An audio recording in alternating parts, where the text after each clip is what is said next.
0 to 60 can define a performance car, but it's the fastest 60 to 0 that's the aim of Terox brakes.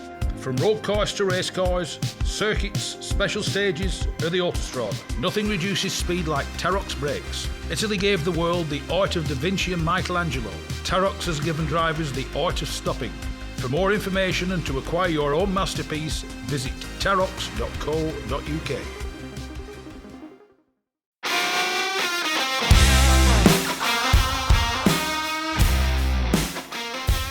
Yes, it's me, Mark Stone, and this is the Backseat Driver podcast. It's the fastest, it's the friendliest, and it's for all the family. The Gas Shocks 116 Trophy and 120 Coupe Cup are the fastest growing race series in the UK, taking in 6 one-hour races and 8 sprints at all the top circuits. Visit 116trophy.com to find out more and get yourself behind the wheel.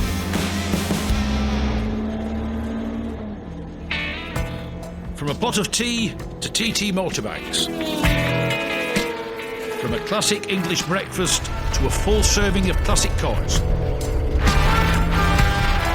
Bridge House Tea Rooms is the Northwest premier classic car meeting location for cars, bikes, tractors and owners clubs. So no matter what your automotive appetite might be, visit Bridge House Farm Tea Rooms on their Facebook page or call John and Alicia on 07980 444 221 for show details and to reserve your own table and parking space. Life is full of ironies. The last time I chatted with today's guest was at Le Mans for the big classic event when he was running the racing Jowett Jupiter and did quite well.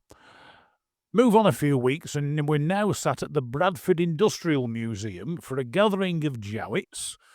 And today's guest, Chris Spencer, is back again. Chris, welcome to the Backseat Driver. Thank you very much. Much appreciated. Now, before we move on to your business of flat cap classic cars, how did you go on at Le Mans? Because you did quite well, didn't you? Yeah, we never expected to do so well. So in the previous year, we came 48th out of 86 cars. And this year, spectacularly, we came 25th out of 82 cars. All are highly competitive cars. And it puts us in the realms, put us up with the teams of Ferrari and Jaguar, Maserati, Cooper.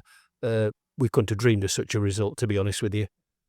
And, I mean, it wasn't, shall we say, Jowett's first appearance at Le Mans. I mean, they did have good Le Mans history, didn't they? Absolutely. So they took a lightweight Jupiter team in 1950 and won the under 1500cc class, but then came back in 51 and 52 consecutively and took the class again. Nowadays, it doesn't happen, or if it does, there's not a big noise made about it. But back then, to win your category or win the order of index or win the little engine categories and things like that was quite something quite serious and aided the marketing of a lot of cars. Yeah, it was truly spectacular for Jowett. It was proper feather in their cap. It's something that they were very, very proud of. Not something a little company from Yorkshire would be anticipating and not something the rest of the world would be anticipating. Correct. And obviously Jowett didn't have, they were a small family organisation at the end of the day, maybe 800 employees. But bear in mind that Ford, Rover, your larger businesses had thousands of staff, and they also had thousands of pounds to put behind their advertising campaigns. So for Jowett to win, they didn't really have to advertise after that. And, I mean, like today, how many cars are we anticipating being here? Yeah, well, we're expecting 50 to 60 cars from around the country. Some of them made an awful long trip. Some have come right down from the south coast. There's a couple of cars en route from Scotland. We're really proud of the event, to be honest. It's fantastic, fabulous little event. And what exactly is today here at Bradford Industrial Museum? So we call it the reunion. It was originally came about 35 years ago. The idea of the reunion is to bring together our former Jowett employees that actually physically worked at the factory Now, bear in mind, there's only just under 30 surviving today. Mainly due to old age. Correct. We've got to bear in mind that they were all apprentices in 1954 when the factory closed. So they were all 18, 19, or even a little younger than that in those days. And they're now in their 80s and 90s. So we won't see all 20-something of them, but we will see a handful of them here today. And it must be nice for them to get together again, because I dare say it's not something that happens too frequently. Correct. We do stop in touch with them, however. We make them club members. We don't charge them whether they like it or not. Absolutely, whether they like it or not. We don't charge them any membership fee, and we send them our club magazine every month without fail. So we stop in touch where we can with them. Now, though you're a Yorkshire lad, Flat Cap Classic Cars at the moment isn't based in Yorkshire, is it? Correct. I'm down right on the North Hampshire-Berkshire border, actually. I've lived in the south maybe 40 years, but we're just making plans to potentially start to look to come north and relocate. And what is Flat Cap Classic Cars, and how did it come into being?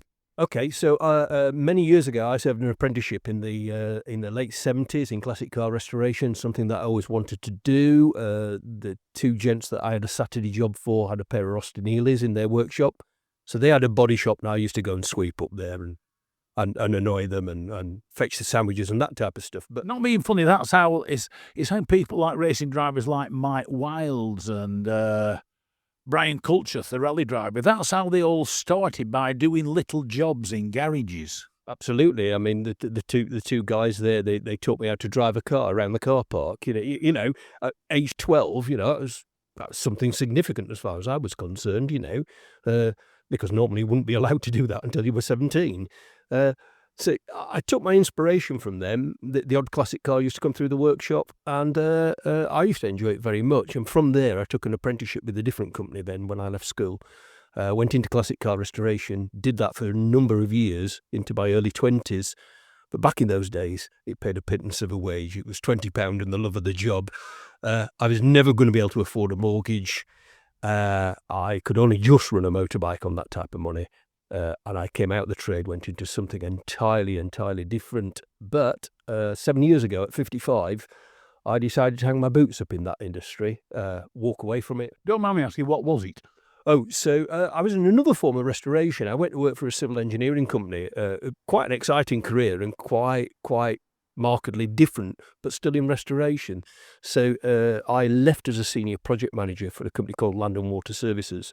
And we specialised in canal, lake and river restoration. Oh, right. That sounds entertaining. How do you restore a lake? Basically by dredging it or doing the banks?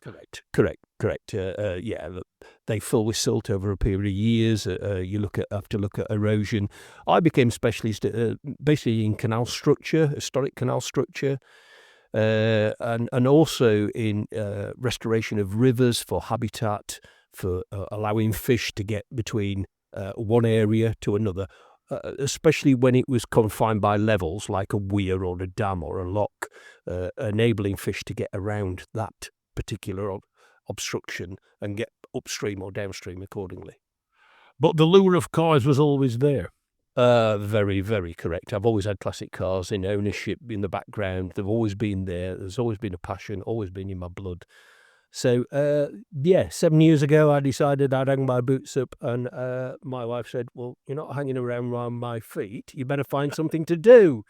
At which point I set up Flat Cap Classic Cars. I'm well known in Jowett circles. I turned my skills back into my own home-based workshop, and I specialise in Jowett restorations. What exactly is it about Jowett? I mean, they have, shall we say, a dedicated following. And the one thing I discovered while chatting to you at Le Mans, there's a big following for them in America. Correct. They went out to America in quite a big way. They also went out, quite surprisingly, to an even bigger market in New Zealand and in Australia in knockdown kit form. And there's many surviving examples, Australia, New Zealand, but equally in America. And I've got a like-minded specialist that's part of our race team. and he's out in Los Angeles, and he specialises in Jowett, and there's enough out there in the market to keep him more than active, well beyond any retirement that he's got planned. And likewise for myself. So, how many do you look after as such, or how many are in the workshops, or how many come into you to be looked after? Bear in mind, a full restoration can take me 12, 18 months, even more in some cases, sometimes a little less. I've just put a Jupiter through my workshop for recommissioning, and it's been with me a month. Larger scale projects, like I say, can take 12, 18 months. Currently, on my private drive at home, there's 4 Jowetts outside, there's 2 in the workshop, and then I rent a barn from a farmer about 6 miles from me, and there's 8, 9 in that as well, all awaiting various stages of restoration or work. So there is enough work with the Jowetts to keep you in employment? Oh, absolutely. I've closed my books. Basically, I've got a minimum of 3 years' work before I even think about working on my own cars in front of me.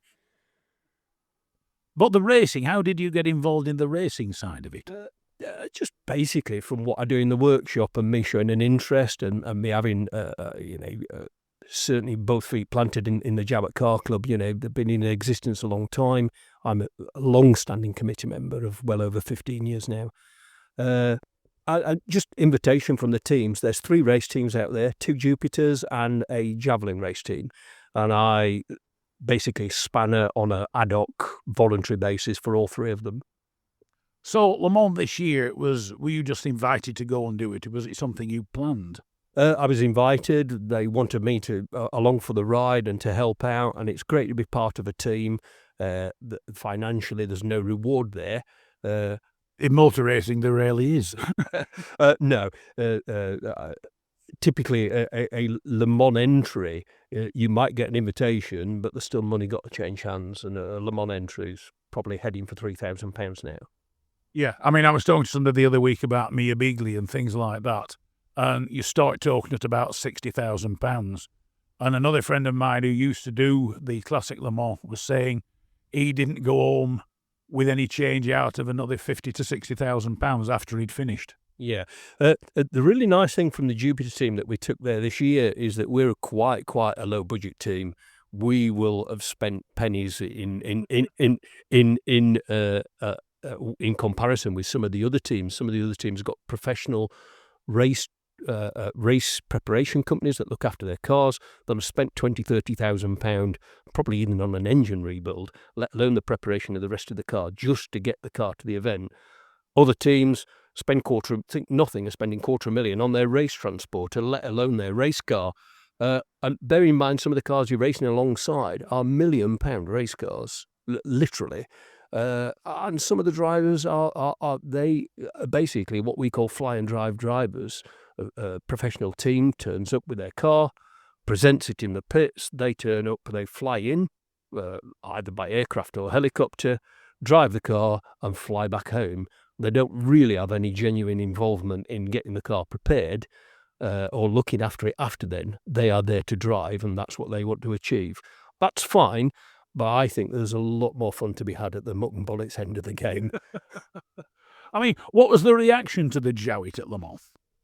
Quite interesting, actually, and we always find this for some strange reason. You can put a Jowett in a paddock full of quite exotic race cars, and you'll find people walk past Ferraris, Maseratis that they don't really know or recognise, and they head straight for the Jupiter for some strange reason. And just putting in, the Jupiter is, and I don't think you'll take this as an insult, an unusual looking car.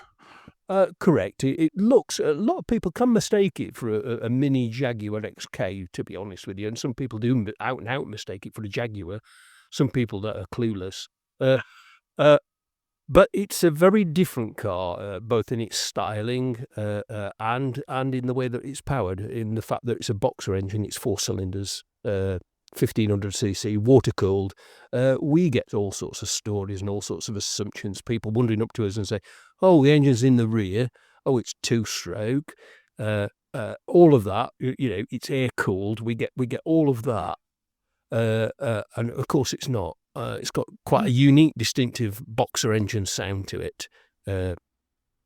And it's also quite light, so it's quite nimble, while the big cars will come past you down the straights. The much larger engined cars are 3.5 plus litres. The little Jowett at 750 kilos and 1500cc is quite nimble in the corners, and that's where it's got its advantage, to be honest with you. It's like when you look back at the old saloon cars, the Jags and the big Fords disappeared down the straights, and the Minis used to reel in them and pass them on the corners. So who was your driver for that car? So we had 3 drivers. Harry Nager owns the car, who's owned the car since 2017. We then had Chris Bates, who's a competitive amateur driver, but very highly competitive. And then we had Scott Renner, who's a counterpart of mine over from America, who's been racing a Jupiter out in the States for the last 35 years. So that must really confuse the Americans, one of them racing. Absolutely, because most Americans have not seen the car, although it's quite a sought after car. Nonetheless, it's quite a desirable car as well, and it's a little bit of Marmite. You either love it or you hate it. Now, the one thing a lot of people have said, and I'm never sure whether this is true or not, but the Jowett being a boxer engine, a flat engine, or a horizontally opposed engine, depending on what you want to call it, there's a lot of people say that Subaru got the idea. There's an awful lot of shall I say, old wives' tales. We don't know, actually. We can't find anything positive, realistically positive, that can prove that. But we do know that they did acquire a couple of Jowett engines. That we do know, but we don't know as to how much overlap. But it wasn't uncommon for motor manufacturers to acquire a model of a different manufacturer, take it to a secret location and take it apart to find. Which the Japanese did with the British motorcycles. That's why they made, for want of a better term, a lot of early Japanese motorbikes were British bikes, just built better. Correct. Yeah. So, I mean, how many? I mean, there's a Jowett's all over. How many different models were there? Because here today, there's a couple of Jowetts turned up that I never knew existed. So through their lifetime, they started manufacturing in 1910, manufactured to 54. There's probably about 20 models. Some of them are what you would call engineered makeovers. There's early going into the 20s and the early 30s. There's something called a long two. There's something called a short two. Effectively, one is a long chassis, one is a short chassis, but they're both the same car in reality underneath. And I noticed there's the Jowett 8. One of them looks remarkably Audi-ish at the front, or Auto Union at the front. I mean, who designed the cars? Jowett had their own design studio in the factory at Idle in Bradford. It's very, very rare that they went outside of that for external design. Everybody they brought internally. Gerald Palmer, who came from MG origins, originally was poached, who designed the Javelin and had influence with the Jupiter as well because it uses the same drivetrain. But it was all in-house design. And there's the other famous story that somebody wanted to buy a Jowett, but the comment was, and I can't remember which hill it was, but if the car would go up that hill, he'd buy it. If it wouldn't go up the hill, he wouldn't buy it. It's not been known for any Jowett not to climb the hill. The legendary terminology out of the factory and in marketing and advertising was the little engine with the big pull. Jowett's extensively trialled their cars through the Yorkshire Dales and through the hills to make sure that they would do the job that they did. And just bear in mind that up until the late 30s, all of their production cars were all two-cylinder flat twins. They were all 750, 850, 950cc. And the interesting thing was, and you can find this on YouTube, the famous Jowett test run, which was 150 miles, took in the Great Sutton Bank, and they did it in shifts. So whilst it got a new driver and co-driver, the car never stopped. Correct. They used to run it consistently, like you say, changing driver teams and co-driver teams, and that's what they did for their testing regime back in those days. Now, looking after Jowett, what are the components like? Can you get the parts for them? I mean, all the cars here today are all immaculate, but of course, a lot of them, I surmise, will have been restored. Correctly, yeah. It's quite rare that you're going to find any manufacturer of any car that's got something that's surviving, that's 70 plus years old, that hasn't been restored. It's very rare that you'll find something that is untouched, that you can just put a key in and drive. We are absolutely blessed by the fact that the Jowett Car Club, the world's oldest car club, basically, and we celebrate our centenary year this year, has something quite exclusive. But I'm saying exclusive. There's several car clubs now got their own spares division. The spares division for some car clubs extends to, a few badges, a couple of shiny items, and probably some brake pads And a polo shirt. Correct. Our parts division is 2,500 square foot. It's in Bradford. It's tucked away behind the back of a housing estate. It's survived for the last 40 years, and it supplies every known part that you need to keep your Jowett on the road. I don't know of another car anywhere in the world that is undrivable due to lack of parts or parts availability. Now, just out of interest, are any members of, I know there's people around, especially this part of the world, called Jowett. Are there any Jowett family members still alive and still around? Absolutely. You'll be here. There'll be a couple of them here today. So Ian Jowett is a direct descendant of the Jowett family, and he owns a 1912 Tiller Steered, which is world's second oldest surviving Jowett. Michael Cook Osborne will be here, and he's the great grandson of the family, and he's got his own personal collection of Jowetts. I think he owns about 5, all pre-war. There's direct descendants still about. Now, the interesting thing here at Bradford Industrial Museum, I hadn't realised, and I'll be quite honest, I didn't know Bradford had an industrial museum, and driving here, it's not exactly well signed to a degree. I didn't see a single sign, but apparently there's quite a lot of them here, aren't there, besides the ones that are gathering today? Yeah, absolutely. I wouldn't be surprised if we don't have 100 members here today, and probably in excess of 60 cars. So, and then in the museum itself, it's the world's largest publicly museumed collection of Jowetts. There's 17 in the collection. And who looks after them? Does that befall you? A little bit. There's certainly one project in there that the Jowett Car Club has got some ownership on. It's owned by the museum, but we're doing some work on it over a long period. It's probably going to take, I don't know, probably another 4 or 5 years before it sees the road, but we're determined that it does. And that was a gift that was bequeathed to the museum, a 1938 Jowett 10 4-cylinder. And we're slowly working through it. So we've got plans to take it back to the National Exhibition Centre in March next year for the restoration show, and we will physically undertake quite a lump of works there to progress the restoration of it. I'm saying restoration, it's more a conservation than a restoration. We'd like it to appear as an oily rag car as it would, when it was 10, 15 years old, to be honest with you. What tends to be the main problems with Jowetts?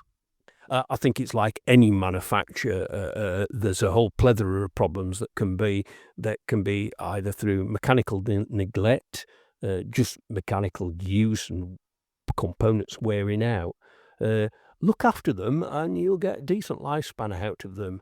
The earlier models are ash-framed steel bodies, earlier than that aluminium bodies, and you're going to get corrosion issues.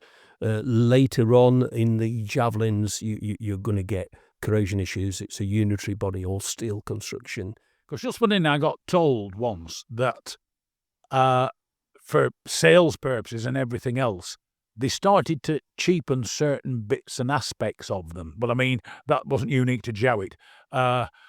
Good old Bill Lyons was well known for that with Jaguar. Why fit a penny washer when an halfpenny one will do?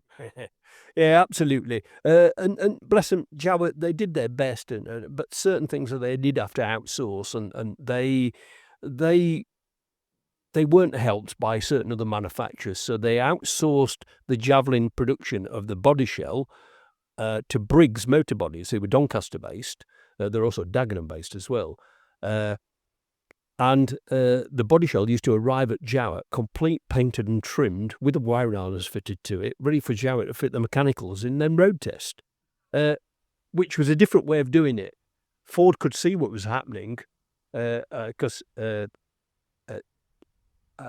Briggs Motor Bodies were also undertaking the same thing for Rover and for Wolsey and various other manufacturers.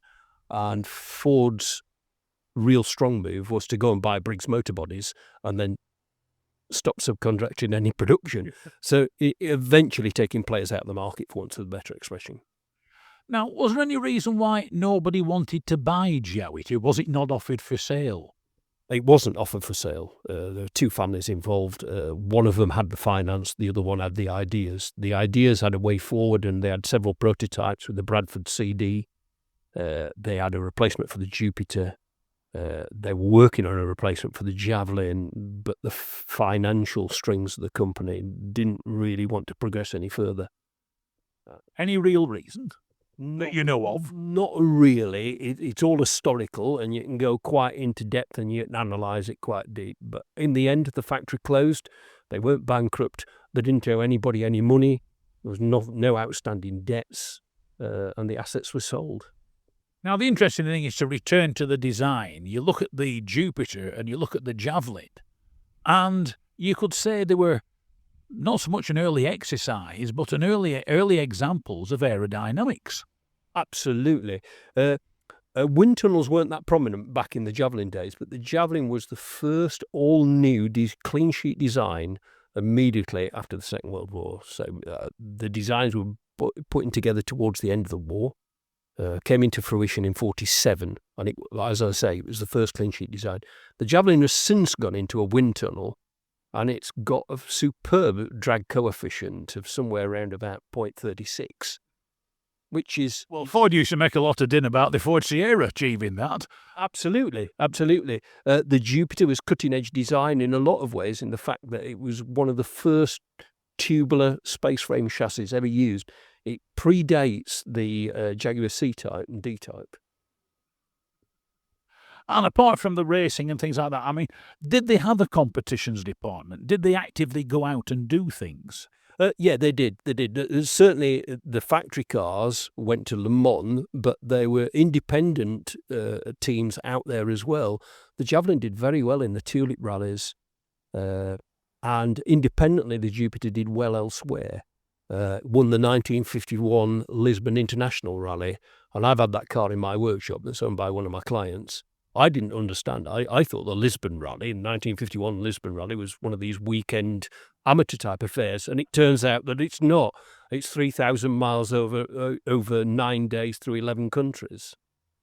Yeah, back then the rallies were a bit serious. They're not like today's. But... So, I mean, back then they didn't modify the cars that much. What had been done to that car for it to do that event? I mean, because there's the old thing, if you want to build a rally car back then, you fit spotlights, took hubcaps off and put a stopwatch on dashboard. Mark, you've nailed it in one. Yeah, not a lot, to be honest with you. Not a lot at all. They might look at some slight tuning modifications, but we're nowhere near, back in those days, there were nowhere near tuning modifications as to what we can achieve today on modern cars. Now, somebody fancies a Jowett. Which is the easiest to get? Because it's like today I've discovered there's a lot more Jowetts than I thought there were. By the looks of it, the Javelin looks to be the most numerous. Yes, the Javelin, they made 24,500 Javelins. You might think it's the most numerous. However, the most popular production vehicle that Jowett ever made was the Bradford van, of which they made 48,000. They're all desirable and they're all out there. The rarer one is the Jupiter, but it's readily available in the market. If you know to ask and where to look, the Jupiter, they only made a little over 900 and about half of that survive. No. And without being too nosy, what's the average value of them? What's somebody likely to have to pay for one? Oh, okay. So Jupiter, I've got one for sale on behalf of a client at the minute at 32,000. That's a nice car. It's an older restoration, but it's a very, very nice, presentable car. A Javelin, you'll buy a good one for about 8,000 upwards. An excellent one, maybe 12, 14, but no more than that. And you'll buy a runner. You'll buy an everyday runner for 5,000-6,000 in Javelin terms. Bradford vans, I looked at one yesterday. It's 4,000 on behalf of a client to sell that on. It wants a little bit of work, but it's all there. Because the problem with the van is, by their very nature, even today, they work hard. Can't they get neglected? Correct, and they're on an ash frame, part alloy body, part steel. Strong little vans. Everything's available for them. Quite desirable and quite different. A superb Bradford van will cost you upwards of 10,000-12,000. Pre-war stuff is imminently available. Very, very sadly, the pre-war classic car market is just completely and utterly depressed. And it's quite sad when it's not just Jowett. You pick an advert up and you buy yourself a very imminently usable Austin 7 for 5, 6, 7,000. And likewise, same with the Jowetts. I know there's an absolutely superb 1925, virtually museum quality car available to the market currently, and it's 10,000. Now, I mean, that's something that you hear about a lot, and it's something that I've seen and done at the classic car shows, is there's a new generation of classic car owners coming along who think cars from the 80s and the 90s are old and classic, which to somebody of about 19, 20, 21 probably is. Are you and Jowett able to do anything to attract a younger audience to them, or even to just come and look at them? I'll be the first one to admit that as a club, a fair share of our members of the older generation, but we do have quite a lump of newer, fresher generation members, and we'll do all that we can to encourage them. I think, within reason, you need to keep the prices sensible for them to get the car in the first place. But we've got a scheme where we can encourage a younger driver. We can do a loan car for them. We've got a loan Javelin available within the club's folds. That is out there currently being used by an editor. We're looking at putting young drivers in that and giving them the experience, because it's quite a different experience as a Javelin with it having column change. It's 4-speed boxer engine, column change. It's something radically different. How difficult are they to drive, or easy are they to drive? They're not, as in difficult. They're just not difficult. Yes, you have to master the column change, but other than that, straightforward. But anybody with any driving ability can jump in one. They master it within 5 minutes. It's a lot of fun, an awful lot. Now, back to Flat Cap Classics. What lies ahead? Because all being well, you're heading back to God's country, Yorkshire, even though I'm well known as Yorkshire's favourite Lancastrian. What lies ahead for you? Well, hopefully, mine is a home-based business. I've got a lovely workshop behind the back of the house, but we are looking at moving north in the next 12, 18 months or so.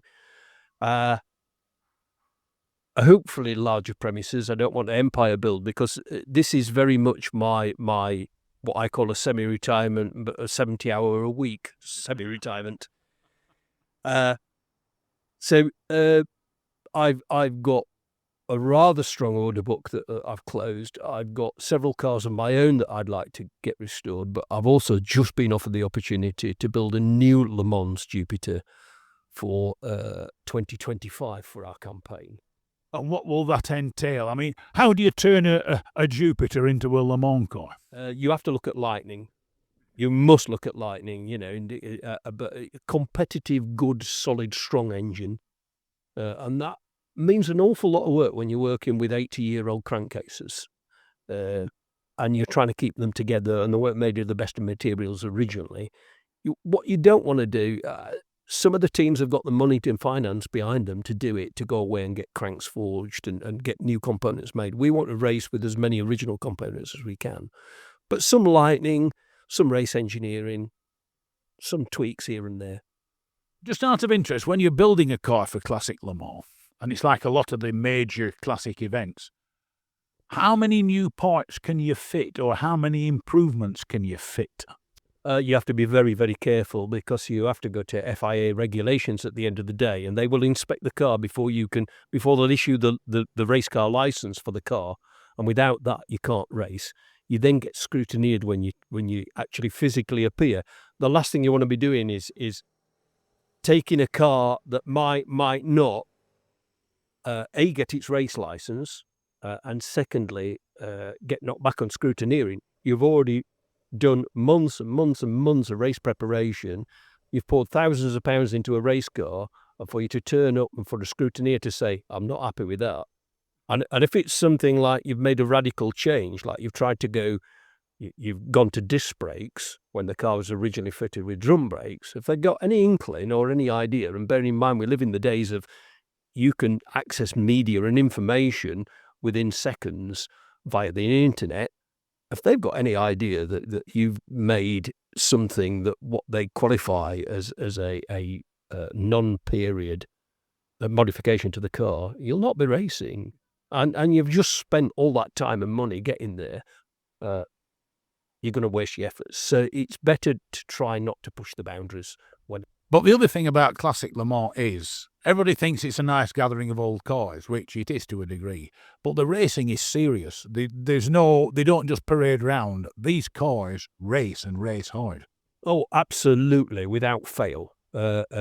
And very, very sadly, you walk around the paddocks, you'll see several damaged cars. They will have made contact, not intently. It will be an accident. It will be a racing incident. But they go to race, and I've every credit for them. You know, whether you're turning out with a £50,000 car or a £500,000 car, you know, if you're going to race and you use it as it was intended to be used, then fantastic. It's a great sight to see. The one thing I'll say, without giving my friend Patrick Peter too much of a plug, it is a staggering event, this Classic Le Mans, isn't it? Just to be there is something. Oh, unbelievable! You know, you don't have to do what I do and get involved as a paddock, you know, grease monkey, call me what you will, or get involved with a team. If you go as a spectator, it's an absolutely awe-inspiring sight, and the noise. When the Group C's are coming past you, the proper cars. Oh, unbelievable. And the ground shakes, literally. The ground shakes as the cars thunder past you, you know. But such a wide element, you know, to see 800 race cars, you know, from a very early variation. From the year dot. Yeah, from the year dot that you know, from 100 years ago that Le Mans started. It's quite an incredible sight, you know, to look at some of the cars that look like they're doing 100 mile an hour static. And it's where I met you, much surprised. As I was walking round that particular paddock, I thought, hey, up a Jowett. Look at that. And that's where we had a chat. But once again, we've had another great chat. Chris Spencer, Flat Cap Classic Cars, thanks very much for joining me on the Backseat Driver. And I know we have to keep quiet about them at the moment. There's a couple of other great Jowett stories coming up. But until then, Chris Spencer, Flat Cap Classic Cars, thanks very much for joining me on the Backseat Driver here at Bradford Industrial Museum. Thank you very much, Mark. It's been a pleasure.